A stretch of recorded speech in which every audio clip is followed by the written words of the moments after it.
Hey everybody, it's Lon.TV, and we're taking a look today at the new WD Black Game Drive P40.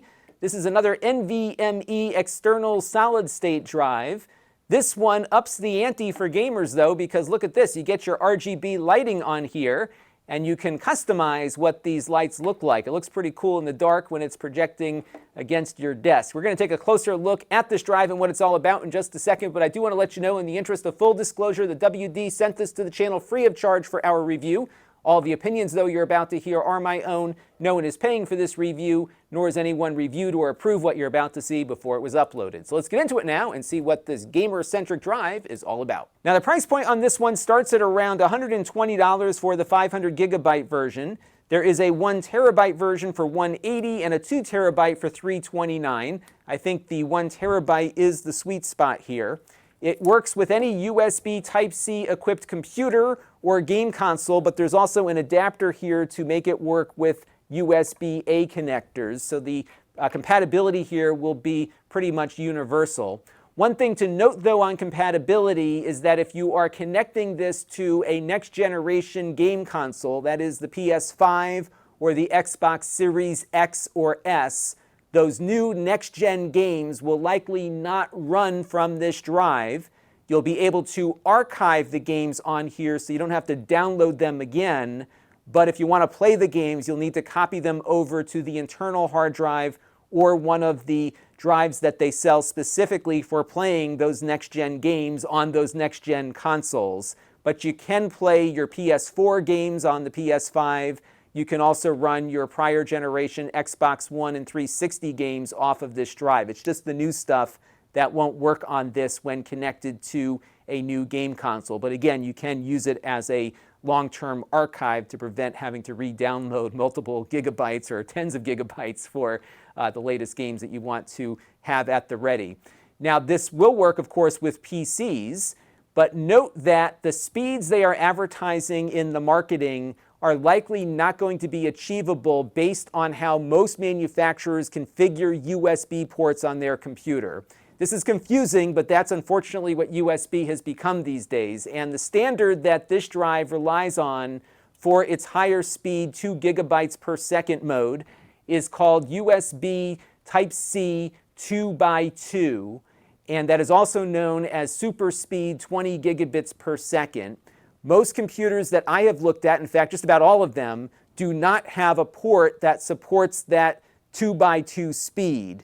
So the likelihood of hitting 2 gigabytes per second of transfer rates out of this drive is slim. Not because there's something wrong with the drive, but it's because most PC manufacturers don't support the faster speeds that this drive supports. So you're going to see about 800 to 900 megabytes per second in transfers back and forth from this drive, and I'll run a test in a minute so you can see it for yourself, but that's about the extent of what you'll experience on most computers. Now, there is a new USB 4 standard that also has a 20 gigabits per second mode based on Thunderbolt, but that's not what this drive supports. So if you plug this into a Thunderbolt computer, unless that computer supports the 2x2 standard separate from Thunderbolt, you will not see that faster rate of speed out of this drive. And unfortunately, this is confusing for a lot of folks, myself included, but it's important to know that up front. The likelihood here is that this will perform very well, but it won't perform at its full potential because most computer manufacturers don't support the 2x2 super speed 20 gigabit per second standard. So with all that out of the way, let's take a look at its sequential read and write performance. This is the Blackmagic disk speed test.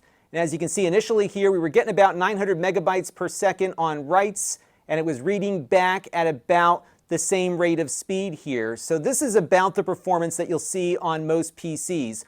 One thing I noticed, though, and this test is a great way to see how it handles things, is that you will see a reduction in its write performance when the cache fills up on it. And I did do some adjustments on Windows write caching to see if that would have any impact, and it really hasn't here. So it does vary a little bit on the sequential writes, which is not something I saw on the P40, but the performance here is still excellent, especially if you are going to be using this for playing games. Now, a little earlier we ran the Crystal Disk Mark test, and you can see the drive performed very well with random reads and writes. That's the last 3 rows of this test. And that's important because games generally don't do a lot of sequential reading and writing. They're doing a lot of random reading and writing. And the fact that this drive performs so well at those tasks, I think, makes it very good for playing games on the PC and console, and also very good for booting up operating systems too if you wanted to do something off of an external drive. And it was very competitive with the P40 drive that we looked at earlier, along with many other SSDs that we have reviewed here on the channel recently in this generation of solid-state disks. But there's a little more to this drive. There's a great control panel that you can run to monitor its performance along with adjust its RGB settings. And when you first load it up, you get a temperature readout here. You get the life remaining of the flash chips on the drive itself, because there is a finite number of times that flash cells can be written to. And then you, of course, can monitor firmware and everything else. There's also a performance chart here that will give you a sense as to what you're getting out of the drive. It actually measures the performance in real time. And we've let the Blackmagic test here just kind of run in the background, which is still running here.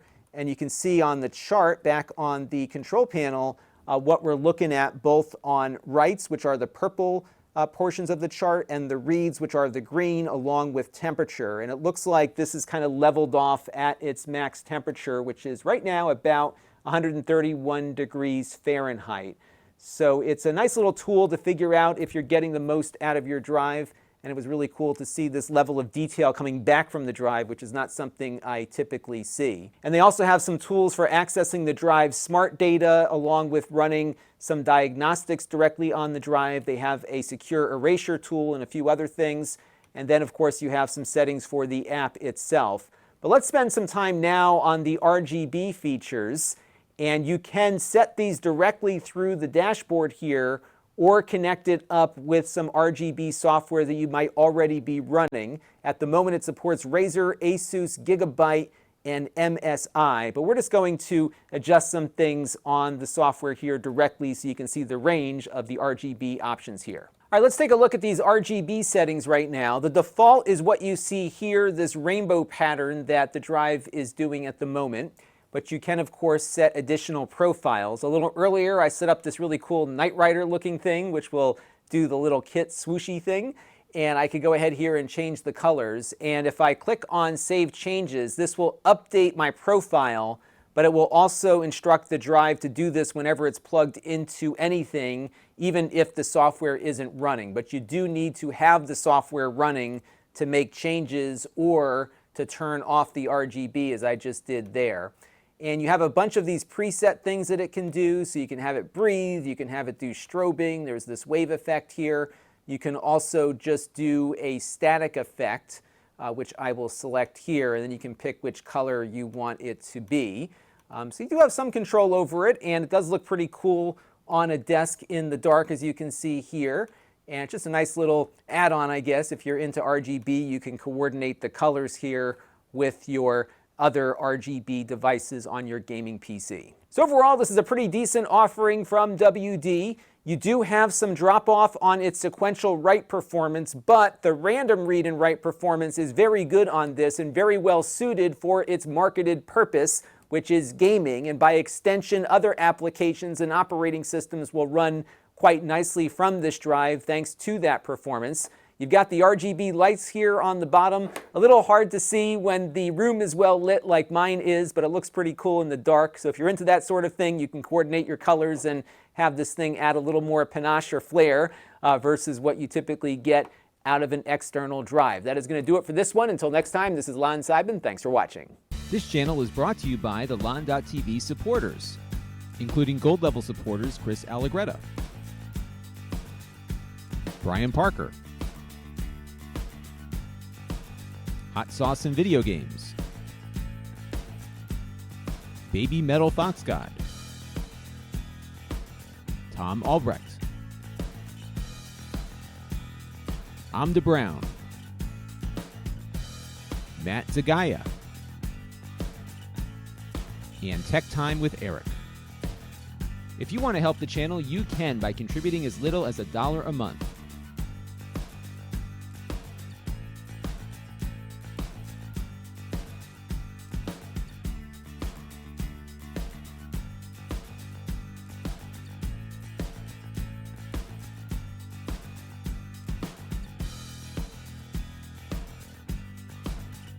Head over to Lon.TV/support to learn more.